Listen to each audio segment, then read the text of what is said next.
starting in 2, starting in 1. Hopefully that's enough time. Hello, everybody. Learning key signatures is one of the most important things you're going to need to know to learn how to play piano, because you're going to see them in your music all the time, as you know from my videos, if you've seen them. Your piano teacher, Tim, here. And the first question I actually want to answer today is... Wait, that's the first one. Hold on. What is a key signature? Sorry, I pressed the wrong button.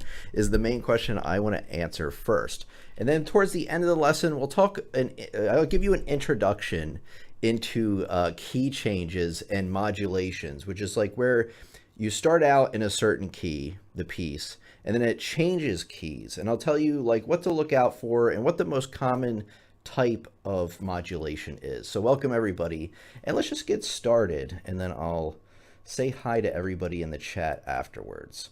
So as always, clicking the wrong buttons here. I got it, I promise. Okay, here we go. Boom. So in your pieces, your piano pieces, hello CM, glad to have you with us. In your piano pieces, you probably noticed that there are a few symbols even before the notes start in your music. And the first type of symbol I want to talk about is why we're here today, which is this one. And these two symbols in particular are known as sharps. And when you have sharps or flats, which look like these guys, we'll go over those in a second, in the beginning of your piece, it tells you what? It tells you that certain notes are sharped or flatted throughout the entire piece. So you can imagine if you didn't know about this ahead of time and you just start playing a piece, it might not sound the way it's supposed to.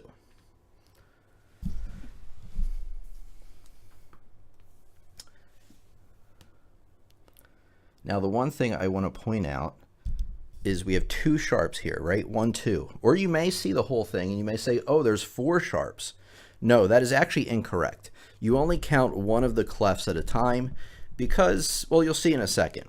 So if I had a note right here, right where this sharp is, right through the middle, and I had a note right here where the sharp is right through that space, what 2 notes will we have? Well, you may remember from reading music that the lines of the treble clef are E, G, B, D, F, and spaces spell what? The word face, right? And if you didn't know that, here they are. So the answer to my question is the 2 notes we have sharped throughout the whole piece are F, since that's where the line goes through, and C, since that's the middle of the space where that one goes through. So the 2 sharps we have are F and C. So if I'm playing a piece, I have to make sure that every F and every C is sharped. Now, I do have another question for you, and that question is this. So just give me a second here. Trying something a little new today with the format. That is not the right one. There you go. The one thing I want to talk about is the order of sharps and the order of flats. So memorize both of these, but we're going to go over these here.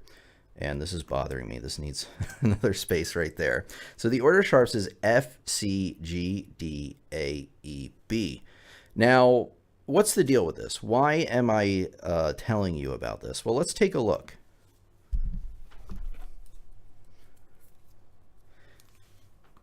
And then, guys, if you have any questions along the way, feel free to let me know in the chat, and I will get to them when we, I don't know, in about 5 minutes or so.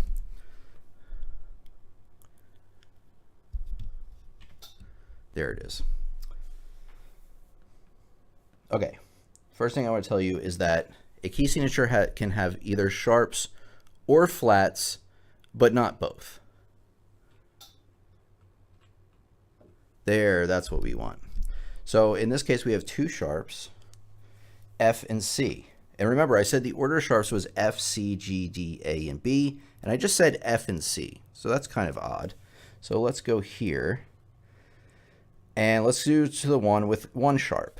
And the 1 sharp we have is F sharp, the first one we had before. Now, the point I'm trying to make is let's go to 3 sharps. See, there's 3 sharps now.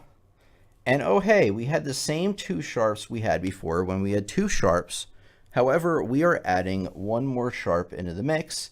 And this time we have 3 sharps, and those 3 sharps are the first 3 in your order of sharps. They are F, they are C, and they are G.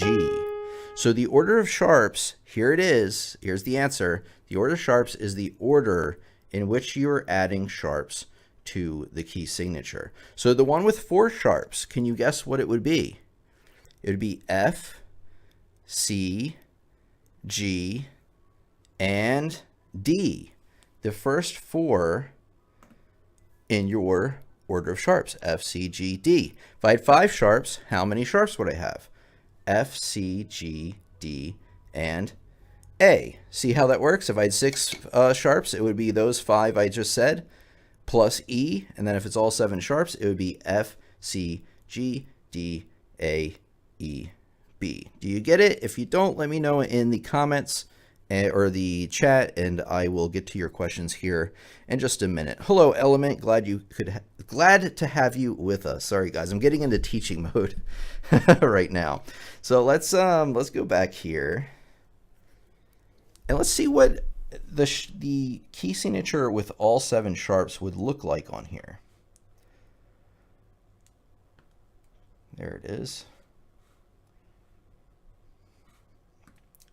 Boom, that's a lot of sharps. Now, instead of going through and trying to figure out each one of those by being like, okay, where does that note hit? Where does that note hit? Where does that note hit? We know what all 7 of these sharps are. It's F, C, G, D, A, E, B. And that's why I told you in the beginning of the lesson to memorize those, because that's the order in which you add the sharps. And guess what the order of flats is for? B, E, A, D, G, C, F. It's the order in which you add the flats. And we're going to take a look at an example here, but there's one question I want to ask you guys in the chat right now.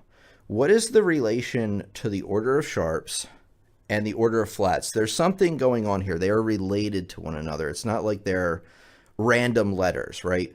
The flats is what to the sharps, and the sharps is what to the flats. So I have that question for you guys. And while you ponder on that and marinate on that question, I am going to show you some flat key signatures, just so we make sure we got this correct.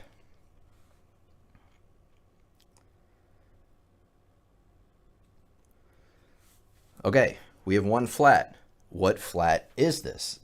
You can either draw a line right there and be like, okay, it's E, G, B, you know, like reading from the bottom to the top, or you can do what? You can just say B, because that's the first flat in our order of flats is B flat. If we had 2 flats, what would they be? B and E, right? What if we had, okay, that's not going to help me. What if we had, here we go. What if we had 6 flats? Right? What 6 flats would we have? Well, we would have B, E, A, D, G, and C. And Sam has it absolutely right. Oh no, it doesn't have the chat up. I'll have to fix that in a second. But Sam in our chat just said that they are inverses of each other. So if we go back to this, right here, we have F, C, G, D, A, E, B. And then on the bottom, there it is B, E, A, D, G, C, F. So they are backwards, inverse of one another, right? The sharps, or the flats, is the sharps backwards. So if that helps you remember, you know, that's just fine. I like to remember flats as bead, and then greatest common factor. And then the order of sharps, I just tried to memorize it.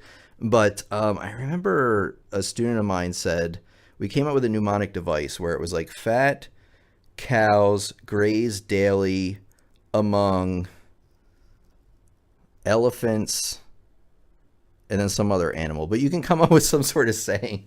Unfortunately, I don't remember the whole thing. It was so many years ago. So you can come up with a saying to remember it with that. So here is what I want to talk about next. I want to talk about how to figure out what key that you are in if you have sharps or flats. Because there's one thing that's a little bit confusing about this, and it's this. Let's do this for an example. We have 6 flats here.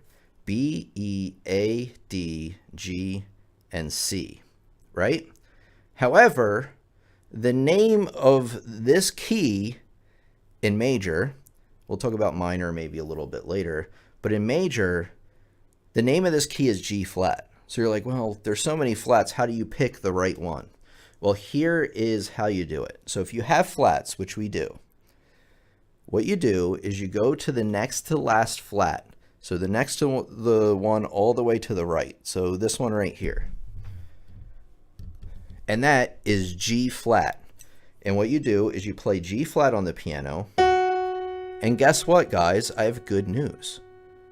That's what key that you're in, is the key of G flat. So when you are in flat key signatures, write this down. It's the next to last flat is the answer. Let's do a couple more examples because this can be confusing for some people. And Sam in the comment said, for flats, you can know the key by looking at the note of the second to last flat. Exactly. Exactly. And then Zach, I'll cover your question here in a second. Just give me a chance. Maybe another 2 minutes I'll start answering questions. What about, now you may have seen from the little menu it said A flat, but how do we know that? It's the next to last flat. Now, I have a trick question for you. What if, imagine a world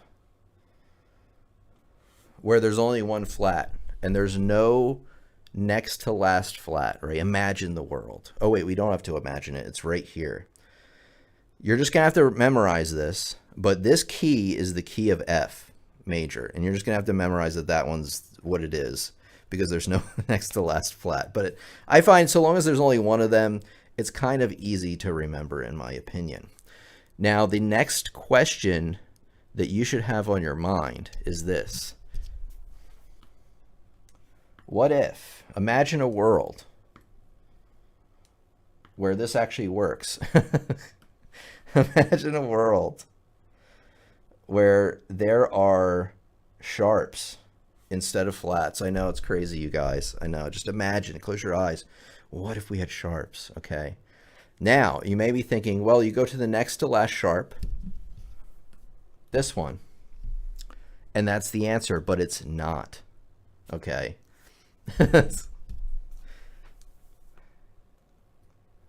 This time, you don't go to the next to last sharp. You go to the last sharp, which is what? D sharp, right? So F, C, G, D sharp. You play D sharp on the piano. However, that's not the answer. The answer is you have to go up one semitone or one half step, which is the smallest amount of movement you can make on the piano. So this key is the key of E major. So again, you go to the last sharp and you go one and up and to the right, called a semitone or half step, and you play that note, and that is the key that you're in.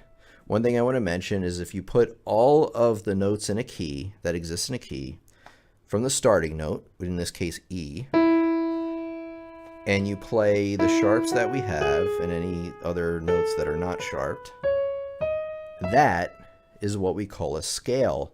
And that's why learning your scales is so important in understanding your key signatures, because it actually really lays out on the piano where you're going to be encountering these sharps. It also helps with some other things. But I want to make one more point here on this, and we'll answer some questions. And then I do have more in this lesson I want to cover. So let's do this. This is going to be a trick question.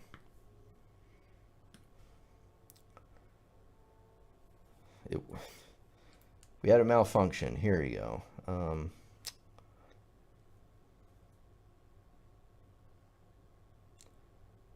What about if we all had all 7 sharps? Now you may have seen from the menu it said we're in the key of C sharp major, but why?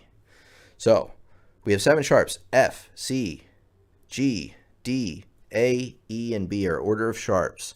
You go to the last one, B sharp. Now you may be like, okay, this is the right note. No, B sharp actually looks like C on the piano. And then remember that you have to go up 1 from there.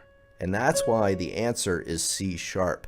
So you got to be a little careful, because if the last one ends on a B, some students get confused and they'll end up on the wrong note. So just keep in mind that you're going to B sharp, which is already sharped, and then you're sharpening it again. So just to kind of throw that out there.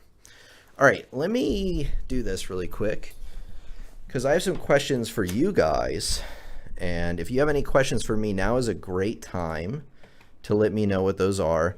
Just give me a second, because I want to get the chat in here. And let's figure this out. What's going on with this? We're fixing... Just give me a second to fix this, guys. In the meantime, let me know any questions that you have.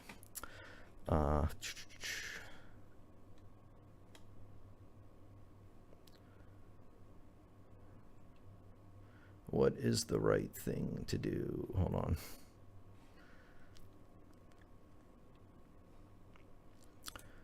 Ah, yes. Okay, we're getting close. Sorry, guys. I should have fixed this before, but I forgot about it. We're almost there, I promise. Okay. There we go. And then probably a little off the bottom. There it is. Okay, so now we got the chat. Now we're all together in one homogeneous thing. Okay, let's see what people have to say. It's a lot like how words there/there sound the same, but in context of the sentence they can be separated. So Sam is specifically talking about how B sharp and C look the same on the piano and they sound the same, but in context, which we'd have to get into the music theory of, they are different notes. So while it looks the same on the piano, don't think that B sharp and C are the same note, because in some cases they are not. Let's see. So you kind of look at the notes and you will know if it's major or minor. That is true. I want to get into more detail about that as we go along.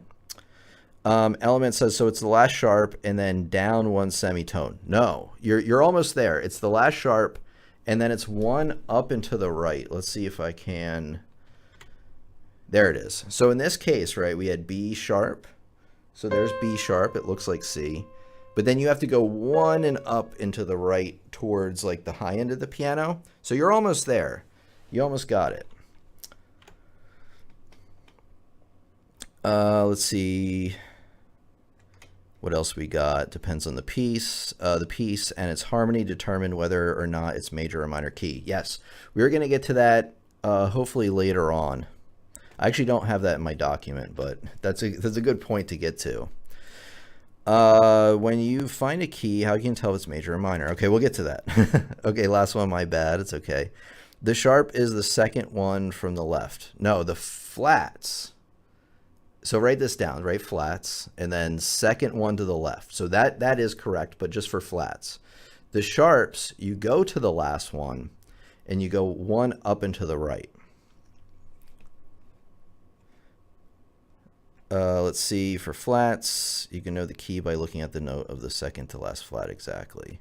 All right, good. It looks like I got to everybody. Welcome, everybody. CM, Elementary, Sam, anybody. If you want to, feel free to say hello in the chat. We'd love to hear from you. So if I don't have any more questions for now, I would like to continue. Just give me 1 second. Got to get something up here for you guys. And then further on in the lesson, we're really going to take a look at chord changes and modulations. And I have a few real examples I'd like to share with you. So make sure to stick around to the end because it does get a little bit more in depth. I tried to keep it mostly for beginners here, so you're not too lost. But if you're lost, let me know, and I'll try to help you out. So here we go. We're ready. Okay. So the second part, the first part is how to tell what key you're in, using the key signature, and we talked about the sharps, and then we talked about the flats. Now, there's another point I want to make here, and as you can figure out what key you're in, also by looking at the starting, like what chords are being used in the piece, specifically the beginning and ending chord. So let me find a good example for you guys. Let's see if this one is good.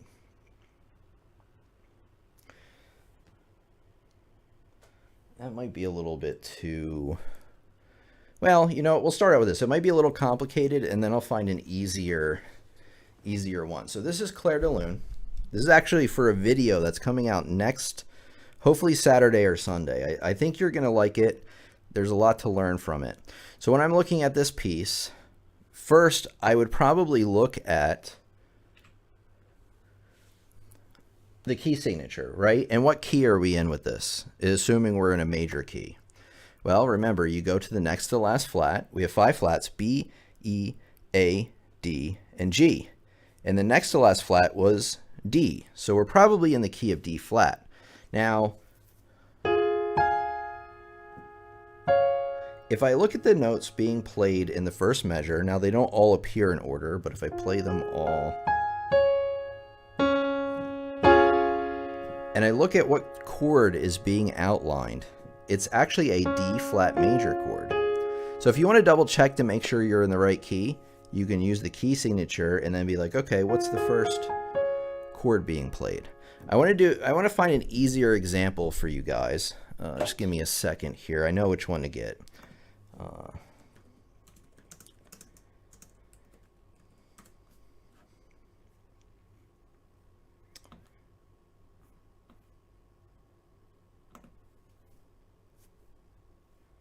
Here we go. Okay, good. So this piece right here, Minuet in G, a lot of us have heard this piece. See the first chord that's being played? It is right here with the left hand. And look, all the notes are right in a row. So sometimes they make it easy for you. You don't need to do a lot of homework to figure this out. Well, what kind of chord this is? It starts on G. Sounds bright and happy, so it's probably major. And that's a G major chord. And guess what key that we're in, you guys and gals? We are in the key of G major, and you know that because we have 1 sharp. Remember, you don't count the sharp for the treble clef and treble clef and bass clef. You're only counting one of them because they're actually the same note. And remember, that note is F sharp, and you go up 1 and to the right, and oh, G. We're in G major. Hey, how's it going, Maple Bob? My name is Tim, though. Oh, hi, Mark. Oh, are you Tommy? Is your name Tommy?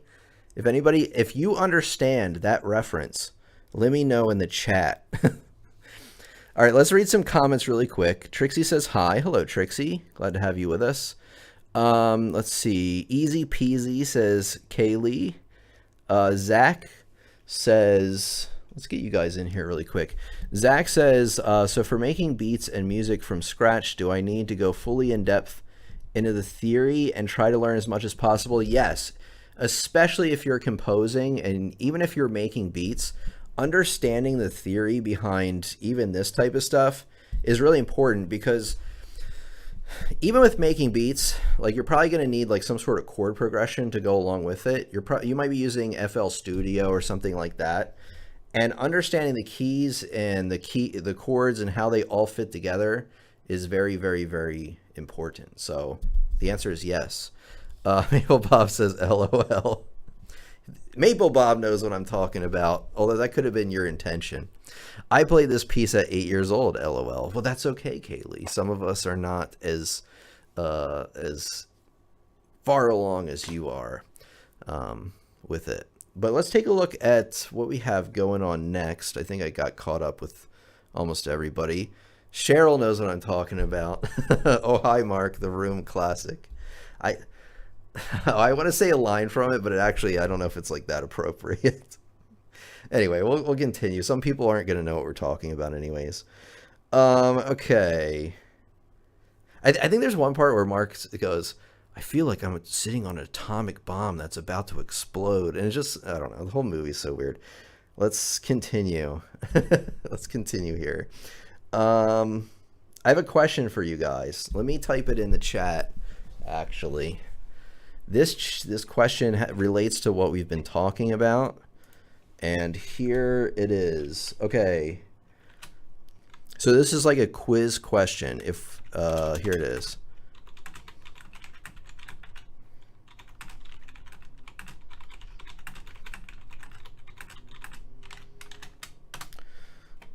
So the first person that gets this right, other than Sam, because I know Sam can do it, gets 5 points. And it's like that show. What's that show? Whose line is it anyway? The points are worthless or something. C sharp minor. Sam's got it right, but there's a major key as well, and I want the major version of what that is. Oh, guess what? We're talking about some of these Mozart pieces here at the end of the lesson. So I'm glad you said that. The key of E. So Kaylee has it right first, I believe. I think. As long as my eyes don't deceive me. I got good tips from your staff sheet music reading vids. Thanks. You're very welcome, Letterman. I'm not good at figuring out time signatures. 3/4. I can sometimes pick up 4/4, but the other ones. So I'll keep that in mind. Maybe we'll do a time signature lesson here in the next couple of weeks. Well, not the next couple of weeks because I have those charted out, but a month or so. The key of E, yay. So Kaylee is right. You have earned 5 points that you can exchange for my respect. All right, let's continue. I have actually another question for you guys. Okay.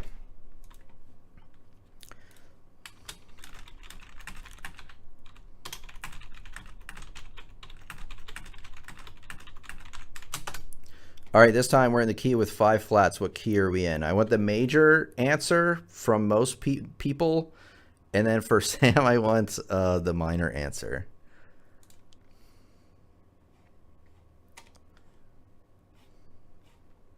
Okay, there it is.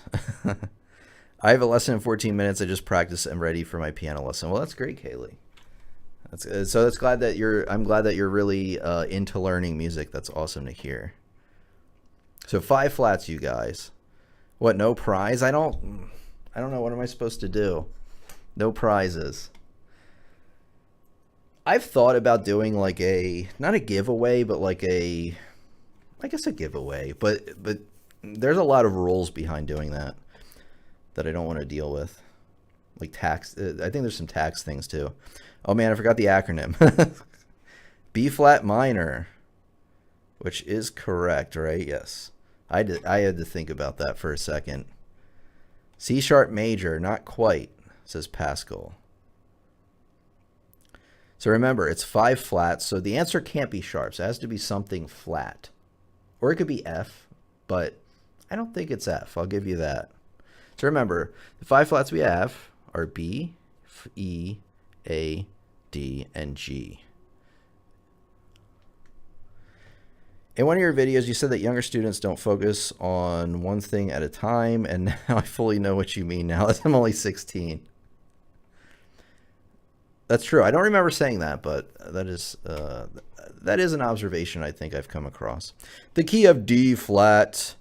Yes, who said it first? I believe it was Elementary Penguin. You are the winner of 5 points that you can exchange for my respect. All right, guys, let's continue here. I want to get on the lesson. If you have any questions so far about this stuff, let me know. If not, we're just going to continue along. Let's see, is there another question? Oh, okay. This is going to be a really interesting part. Let's go to the piano, and I will show you what we are dealing with here. Okay, so I want to talk about chords that exist in a key. This is very, very, very important because when we get into a little bit more nitty-gritty stuff here at the end of the lesson, you're actually going to know what we're talking about. So here, the penguin has it. So here we go. We're going to do the key of C major first. So in the key of C major, we have 0 sharps, 0 flats. And actually, that's one key we didn't cover in the beginning of the lesson. And that's because literally there's no key signature for it. It's just nothing. So if you see nothing, you're probably in the key of either C major or possibly A minor. But for this lesson, we're mostly sticking to majors. So here we go. The key of C major has 0 sharps, 0 flats. And I said earlier that if you start a key on the starting note, you play all of the key notes back up to the starting note with any necessary sharps or flats. And in this case, we have none. So if you do this, you have played the C major scale. Now, here's really what that means. It means that all of these notes are diatonic notes, meaning that they exist within the key of C major. But that's not all. You can build a chord on each of these notes.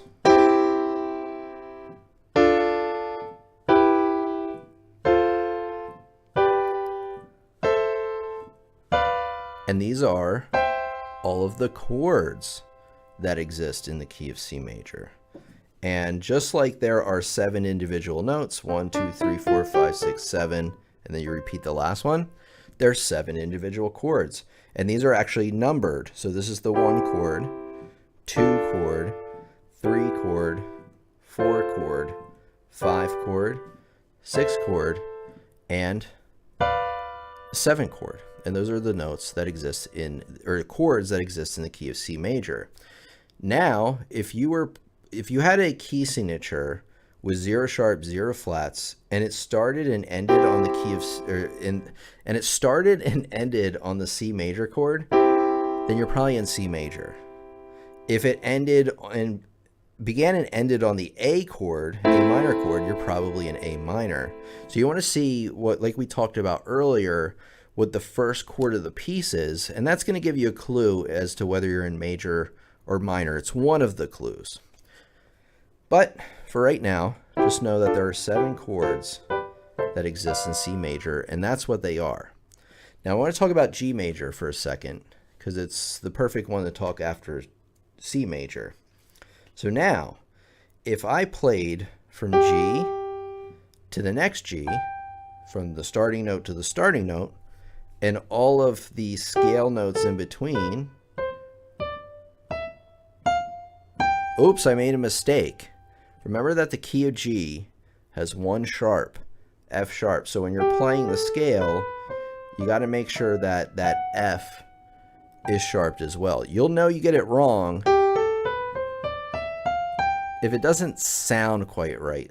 That next to last note should lead you back to the starting note. So these are all the notes that exist in the key of G. And there's 7 unique ones. 1, 2, 3, 4, 5, 6, 7, and then back to the first one. Well, guess what? You can build a chord on each of those notes, just like you do in the key of C. However, you have to be careful that when you get to a chord with an F in it, it's actually F sharp.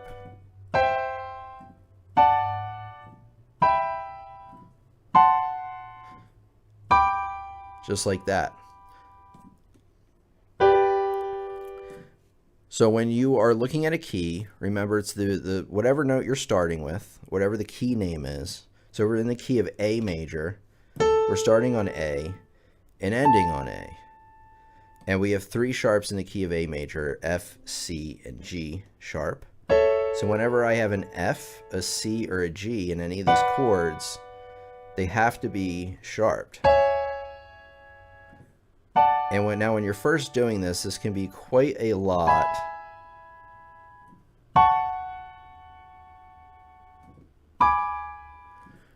To kind of wrap your head around. But just kind of like an introduction into that. So does anybody have any questions about this stuff? I'd like to hear them if you have any.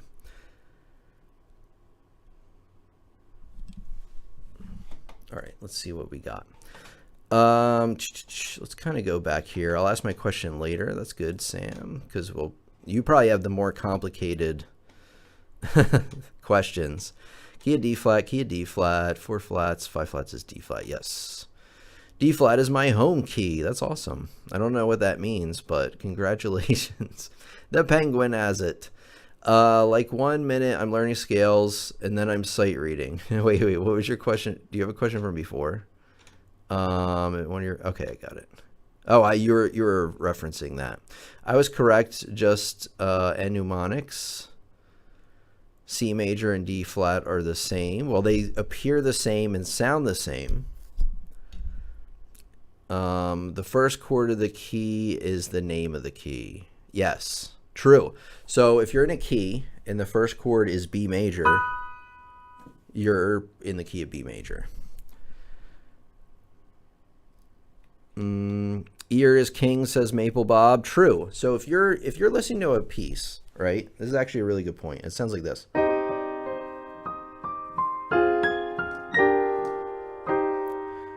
Did that sound happy or sad? It sounded sad. So you're probably in a minor key and not a major key. All right, let's just finish out some of these questions here and we'll get back to it. In a song, though, Zach, the first chord is not always the tonic. Not always, but especially as a beginner, it is most of the time. If you want to, let me say this, and I'll plug it again at the end. If you want like a really, really in-depth like understanding of music theory, you're probably gonna have to take a music theory course. Now, behind me, you can get like a music theory book like that one. I think that's by Alfred. But the problem with that book is it doesn't really have a lot of lessons. It's just like a lot of worksheets. So that one's more like of a good supplementary one. I do have music theory courses over on my website, pianolessonsontheweb.com. I think I have 3 music theory courses, and then I have like a jazz composition, regular composition course. So if you want like the full understanding, you can go over there, and because it's really going to take more time than our hour today. I realize, especially with the modulation stuff, I might want to cover. I just think it's going to be a little too much. So if you want to understand it from the beginning, do that. But I have something else. So maybe you're like, oh, I don't have any money. Totally fine. If you look into the description of this video, I can't show you with the thing I have. Oh, I can. Wow. It's amazing when stuff works. If you go here, watch this next, must know music theory.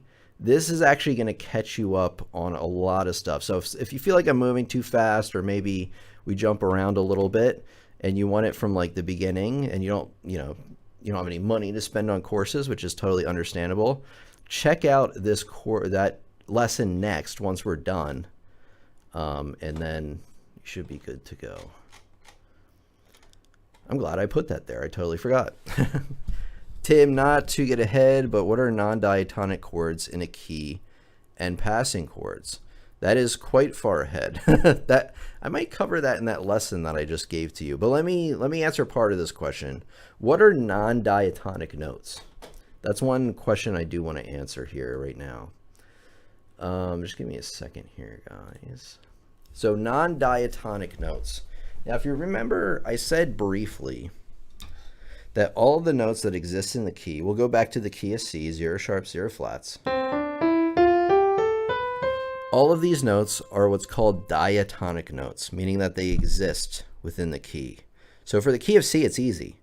Any non-diatonic note is any of the notes I didn't play, which happens to be the sharps and flat ones. Now let's say we're back in the key of G, which had 1 sharp, which was the next to last note, right? So this F sharp is diatonic because we're in the key of G, right? That's basically the definition of the key of G, is as that 1 sharp. So a non-diatonic note would actually be by playing that as an F natural, because that F natural does not exist in the key of G. Another one is like, say instead of A, you play A sharp. Well, these notes also are not in the key of G. So non-diatonic notes just means that it's a note that doesn't really exist within that key or key signature. And that's really mostly what you got to know for right now.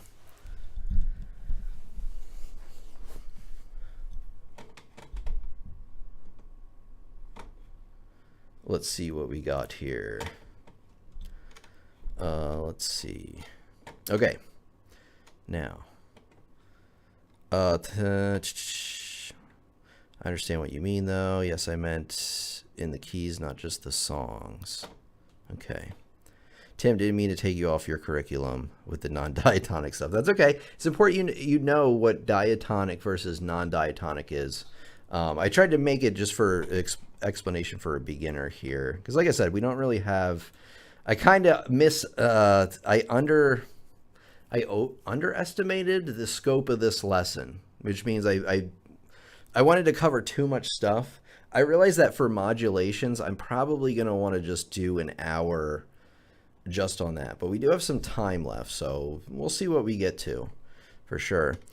So what I'm going to do, Zach says it's really difficult being self-taught since you don't really know what specific parts of the theory to do first in a routine. I agree. I 100% agree. So some solutions are to get a music theory course, like I pointed out. But what I want you to do, Zach, after we're done today's lesson, is to check out the description, like I said, and watch that video that says, watch this next. I think that's really going to help clear some of this stuff for you and really explain it from the beginning of what you need to know. Okay, I'm going to continue with the lesson, and then I'll try to get to some comments or questions here at the very end, because I only really have an hour today. I wanted to do a little bit more, but that's all I got today. But we have a few more minutes, and I want to cover this because this is important. Common chords between keys. So question, what chords do the keys of C major and G major have in common? And I'll show you this in a second. Keep in mind the key of G has 1 sharp, which is F sharp, and the key of C has 0 sharps. So now, if we go to the piano, we're going to figure this out together. Sam probably already figured it out, but that's okay. Okay, these are all of the notes or the chords that exist in the key of C major. Right, we're just going up the scale, playing the chords. Now, these are the chords that exist in the key of G major.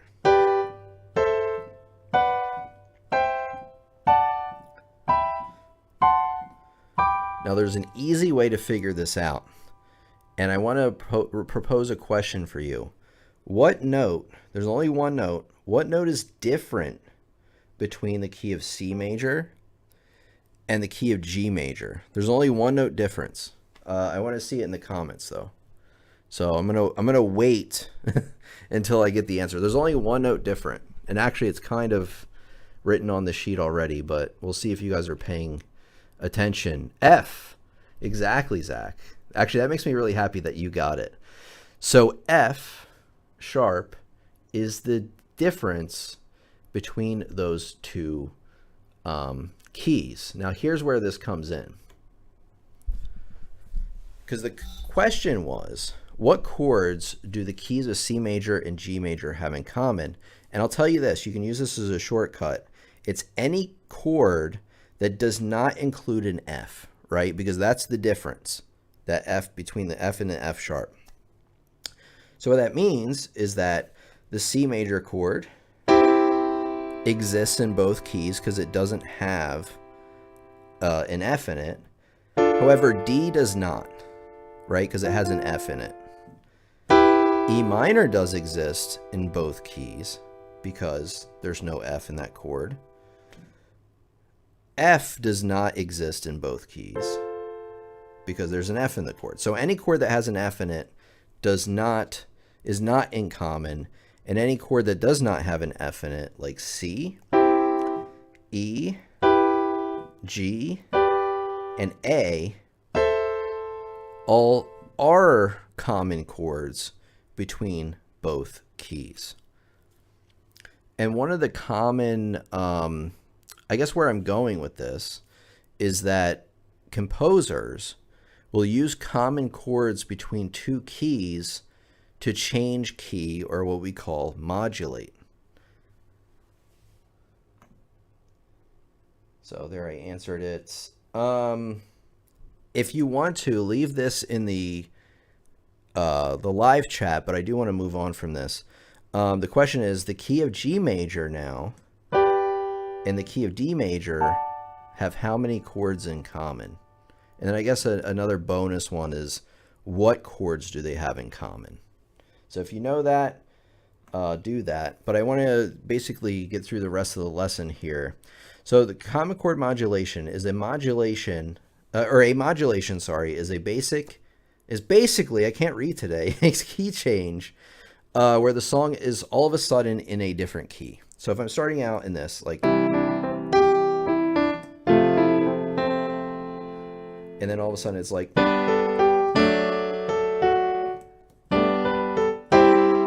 and then all of a sudden we're like, whoa, the song really shifted in its tone, and all of a sudden we have sharps where we didn't have sharps before. Well, we have modulated into a different key. And I want to, I want to say this. The first type of modulation to know about is called a common chord modulation, where you pivot on a chord that exists in both of the keys you're modulating with. And you're like, man, Tim, I could really use an example to understand what this is. So what I want to say is that we have this example here, and we are actually in the key of C, right? No sharps or flats are in the beginning of this piece. I know it says C right there, but that actually doesn't tell you the key. That tells you the time signature. But there's no sharps or no flats, so we're in the key of C, right? And you can see that right here, there's all this weird information, but it says G all of a sudden. So we have gone from the key of C to the key of G.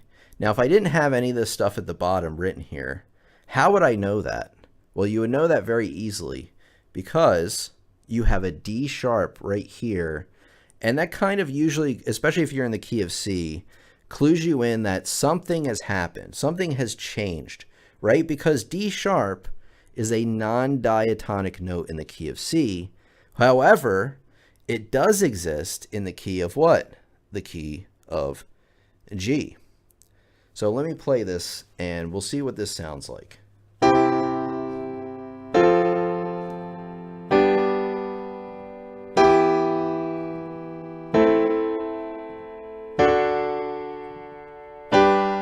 And notice another thing, we have ended on a G major chord all of a sudden. Now, one thing I want to point out is you may notice it says C and then a bunch of Roman numerals. And hopefully you remember your Roman numerals from school, because the I is 1, so that's a 1 chord in the key of C. See how it says C above it, all the way at the top?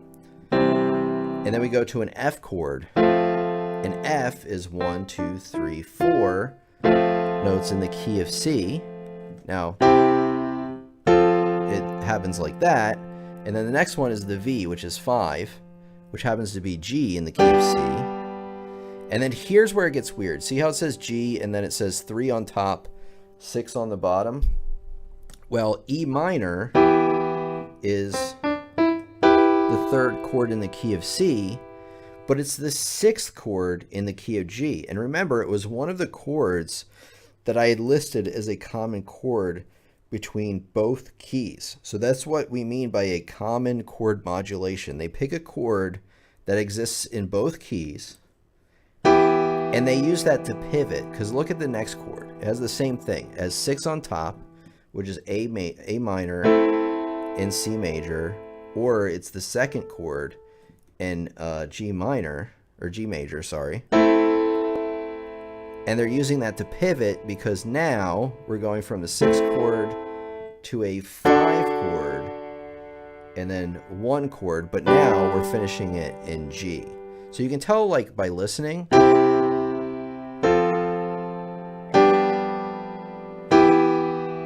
that something weird has happened around here, and then you can really hear that G sharp, and that we've kind of ended in a different place.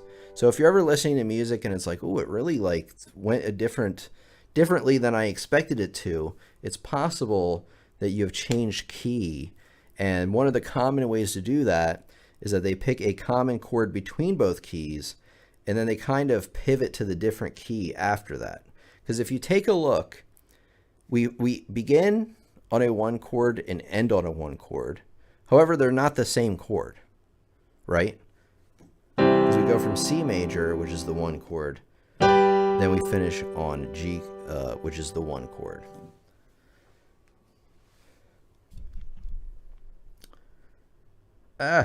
Oh man, I don't know if, sorry, I jumped ahead a little bit.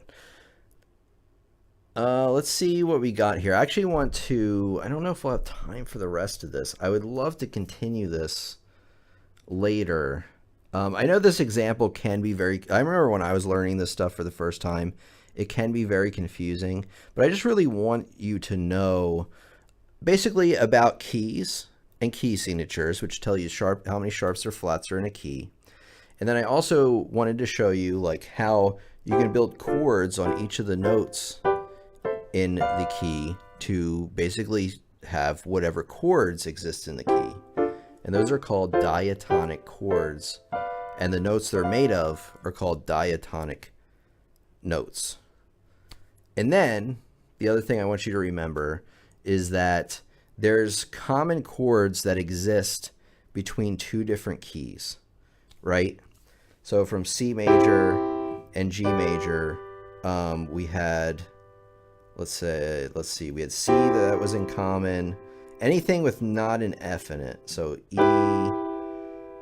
G, and A were the common chords. And composers will use those common chords to pivot to a different key sometimes in the middle of a piece. And that pivot or that chord or that key change is called a modulation. All right, so we have about 10 minutes left today.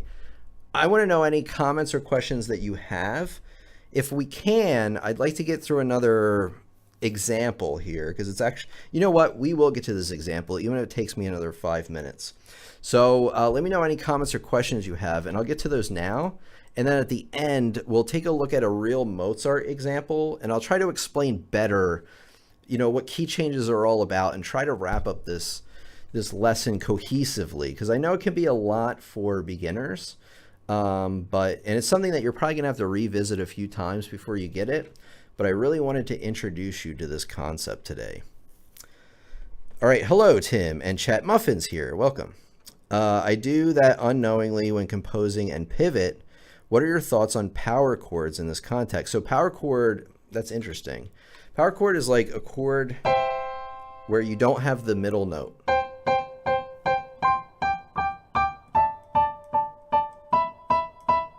And you're just playing the 2 outside notes, if I remember correctly. It's very common in like rock and things like that. And Muffin's question, to make sure I understand it right, what are your thoughts on power chords in this context of pivoting? I would still treat it like that middle note is still there, even if you're omitting it for power chords. And you would still use the common chords between them. You would just omit that middle note out of it. So you're treating it the same way. You're just taking that note out of it. D major to D minor is very noticeable. It's a jarring difference. Yeah, so if you have another thing pieces like to do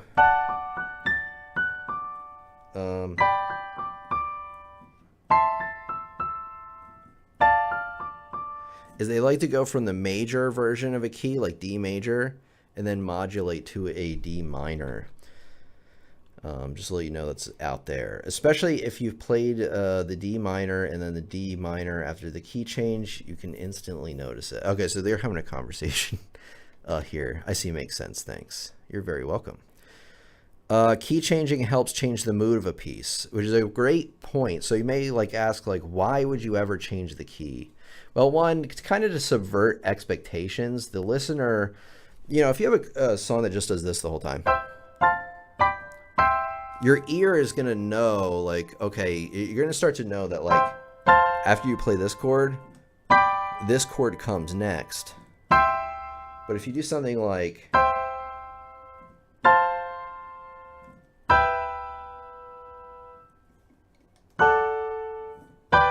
like that, see how, like, towards the end there, it really, like, kind of twisted it?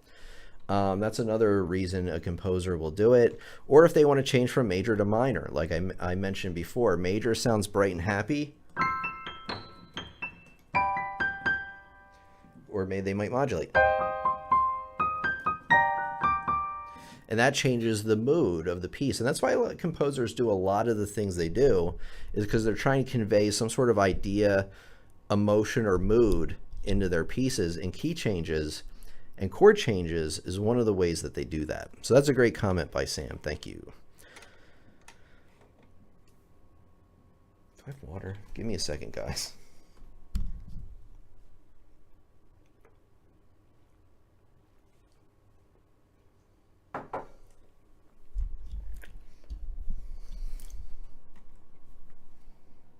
There we go. I got out of focus for a second. Circle of Fifths is great to understand the sharps in different keys. True. I don't think we'll have enough time for that today, but we will finish out with the Mozart example. I looked at the songs, and songs like Creep by Radiohead, okay, like Creep by Radiohead. And I can't talk today. And the chords are never always in the same key. They go from C major to minor.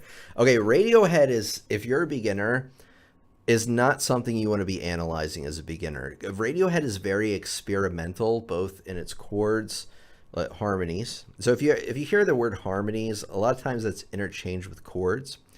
So they use a lot of complex harmonies and experimental ones too that you're not going to see in music before that, and actually even a lot of music now. They're very much their own thing, and a lot of the timing is very complex and experimental. They're very like experimental type of band.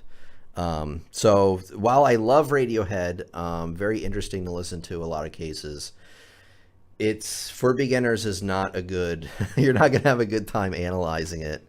I would start with like maybe Bach or Beethoven, something like that. They tend to stick within certain rules.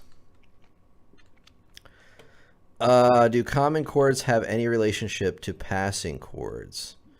Well, a passing chord is a chord that passes between one and another, right? Like if I remember this right, so if you had like,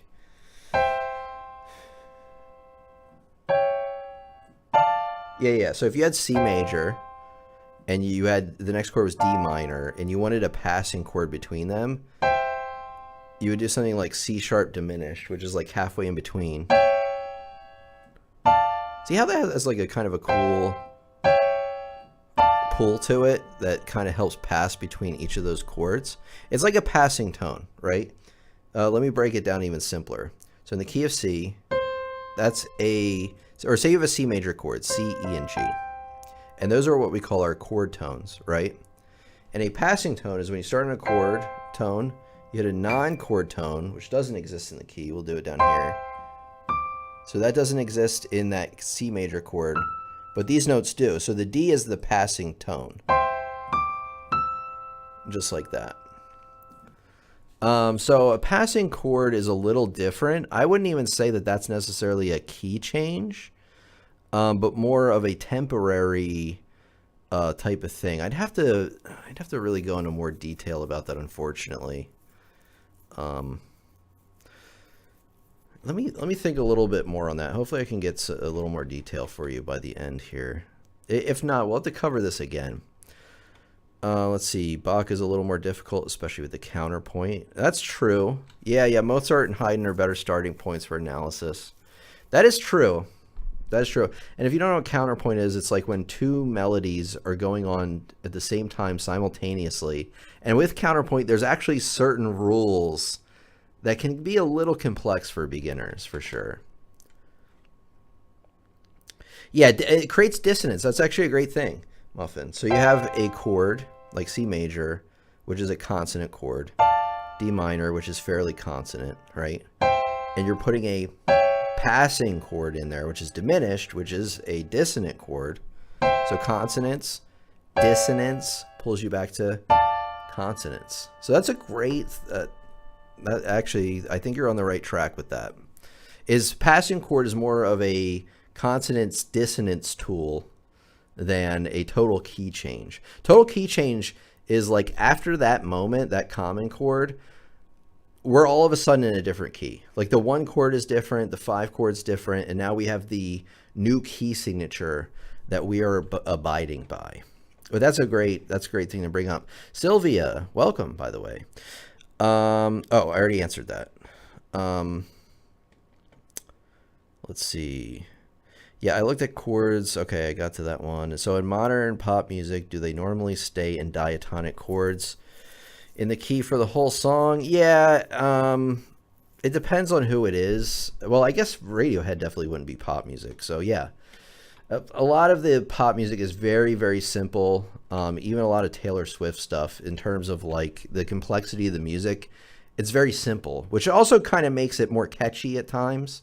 So I do think that there's some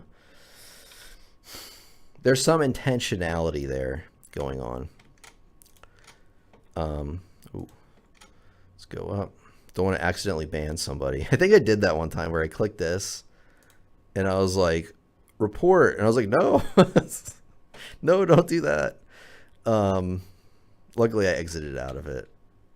Just trying to see if I missed anything. I do want to we're going to go over one more example to finish out today's lesson. But before we do that, I just want to thank the people that came today, like Muffin, Sylvia, Zach. I think you're newish here at least. Glad to have you with us. Sam, of course, with the great questions, really leading us to better discussions here. Because Sam always reminds me of some of this more complex stuff, which is great. Like the 1, 6, 4, and C. Okay.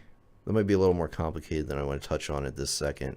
But yeah, thanks everybody for coming. Maple Bob, Elementary. We still got one more example. Pascal. All right, let's do this final example. And then I have one last thing I want to say after that, and then we'll go from there. But let's... Give me a second, guys. My allergies got me. Okay.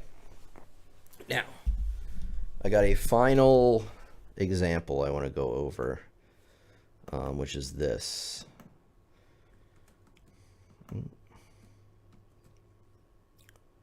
Because this is a pretty easy, at least I'm hoping. I looked at it earlier. Okay. So this is Mozart. This is K545.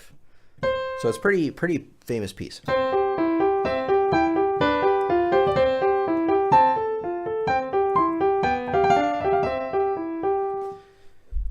And the reason I'm bringing this up is this. Let's get us full screen here.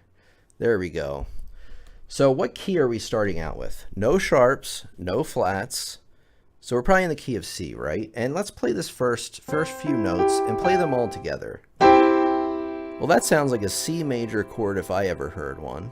And sure enough, we are in the key of C major to start out with. Now, what I want you to do, or we want to keep looking and kind of go through and see if anything changes at all. So maybe what I'll do, maybe I'll play like the first 3 lines of this because you might be able to hear it better. I'll do my best. I didn't think I'd have to play this, but we'll do it.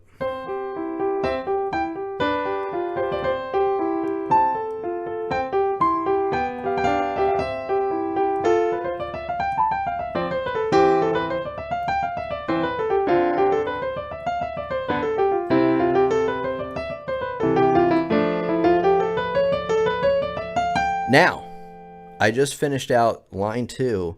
Did you notice anything right at the end there? Particularly right here. Oops. Oh, I hit a sharp.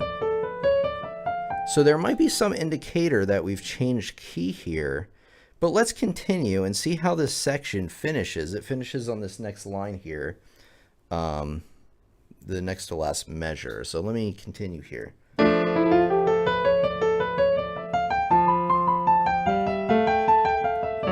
Oh, we had another sharp in the left hand there. That's weird. Oops.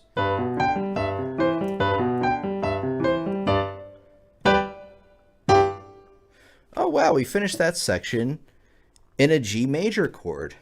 And we had an F sharp that happened twice before that. And then also we had like a scale run here. And it didn't really seem like it was based around C anymore. Well, do you know what happened? What do you think happened? We modulated somewhere. And I know that because we ended on a G chord, this section here. And you can tell when we're finishing a section because it'll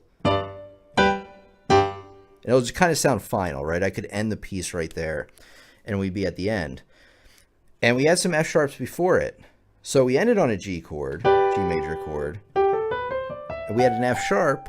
So I think that there's a good chance we modulated to G major. And let's continue. I mean, I don't think I'll play the rest of this right here. But looking through this line right here, oh, look, there's another.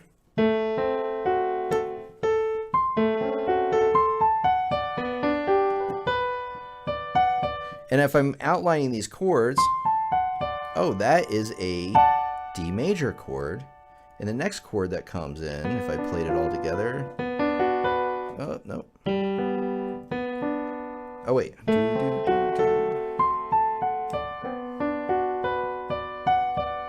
Oh, and then the next measure, we have this chord right here, which is an E minor chord. So all of these chords, if you take a look here, D major, does that exist in the key of G? Yes, it does. What about E minor? Yes, it does, because I did mention both of those chords before, so I really think that we've modulated here from C major to G major. And if we look here, as we continue,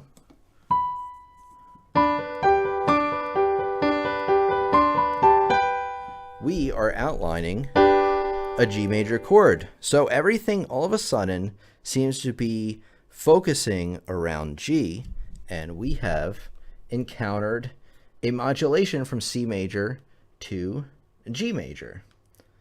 And I'm willing to bet, and then something interesting happens here. Let's see if you can hear it. So I'm going in from the top line kind of over here into this next line because another key change has taken place. We'll see if you can at least identify kind of what's going on here.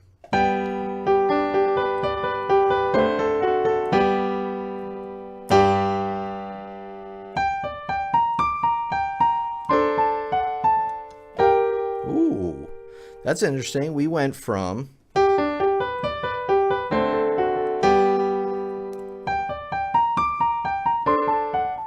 what happened there? What do you guys think? Let me know in the comments, and then like kind of going later on. Ooh, that's not a G major scale. What scale is that? So what happened here? Let me know. I know Sam knows. We went from G, so we started out at C major, we went to G major, and then what happened at the end there? I kind of messed it up a little bit. But we went from sounding happy to sad. What happened? Tell me what happened.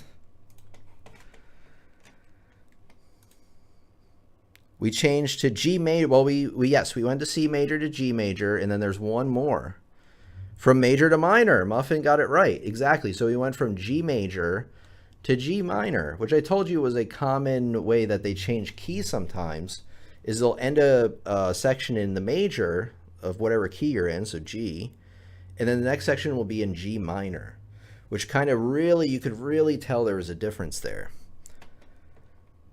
Accidental band sounds like a good topic. Maple Bob, excellent. Since music is all new to me, so everything I'm looking at is all new. So every day I'm learning something new consistently.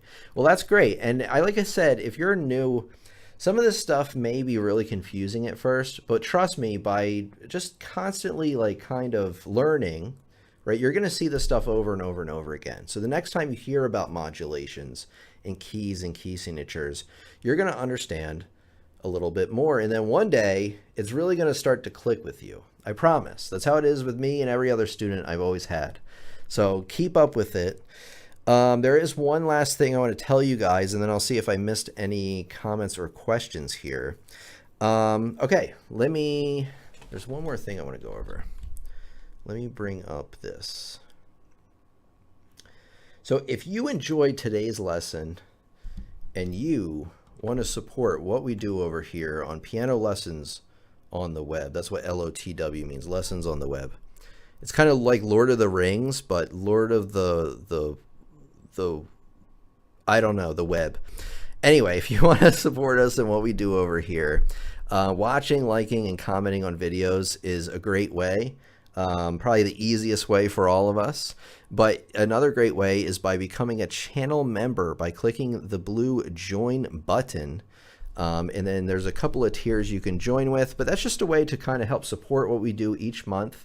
But there's an even better way, and that is by signing up for courses over on my website, pianolessonsontheweb.com. Now, I don't know if I still have it up here or not. Oh, I do. That's surprising. So this is basically my website. Over here I have over 20 courses designed to help you learn a bit more about, I don't know, like music theory, how to play piano, sight reading, rhythm, anything you need to become a well-rounded musician. It's great for beginners and people looking to take things to that next level. So check that out once we're done.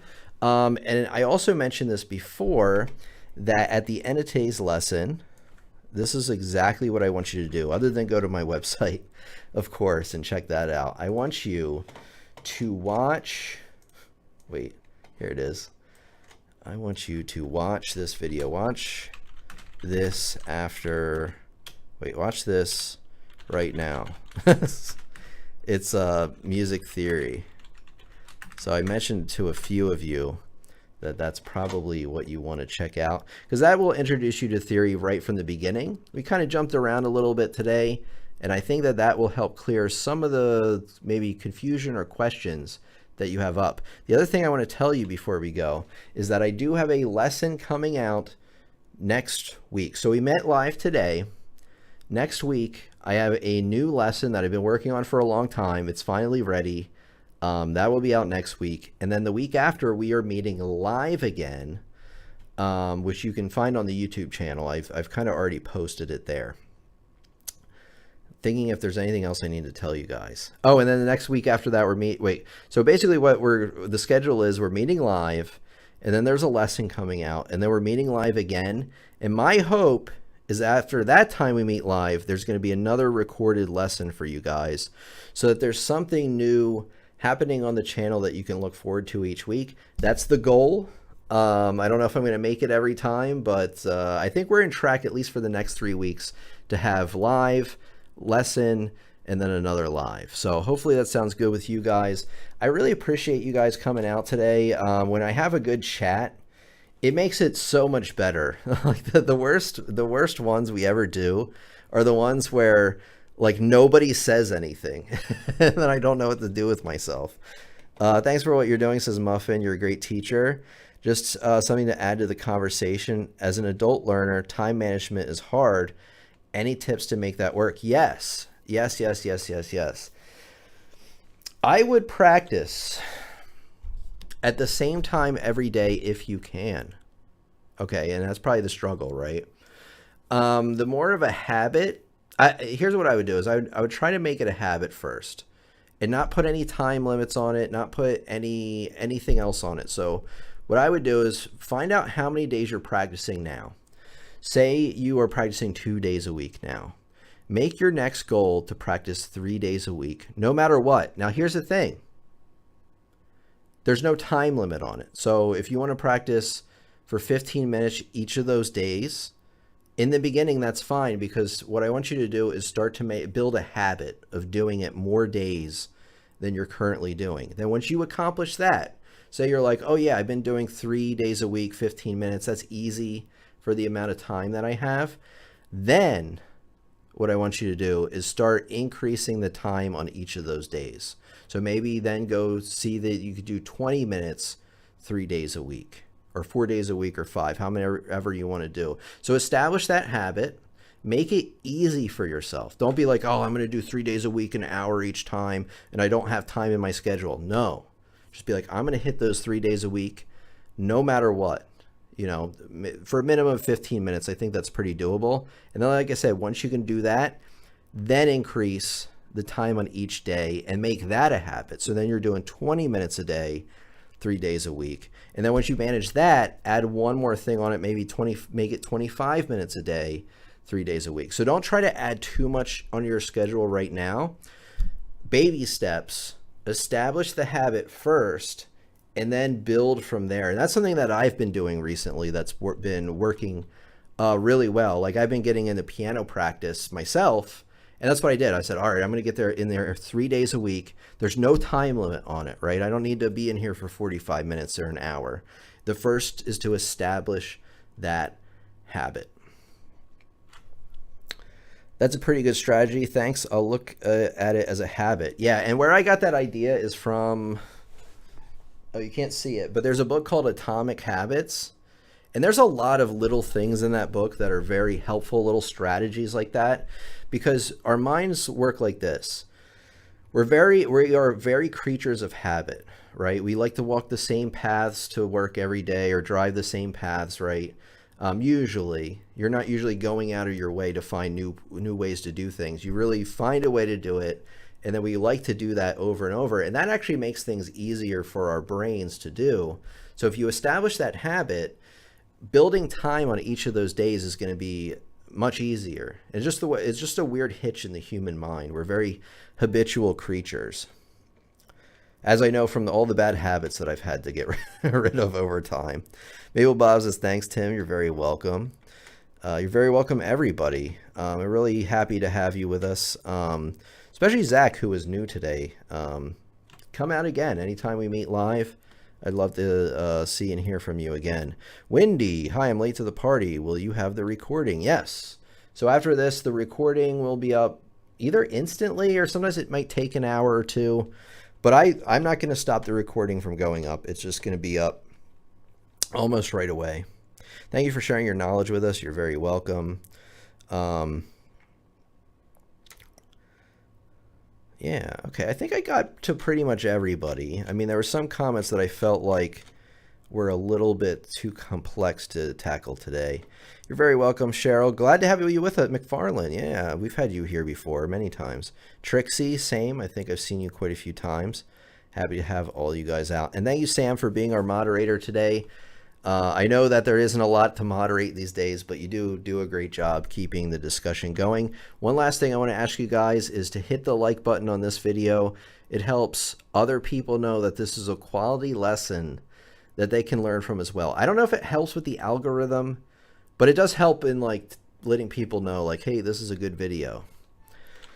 That's true, and I'm grateful for your insights. Thanks a bunch. Yeah, you're welcome. Oh, you can't see Muffin down here. Darn. But that's what they said. All right, guys, thanks for coming out, and I'll see you in the next video. Thank you so much.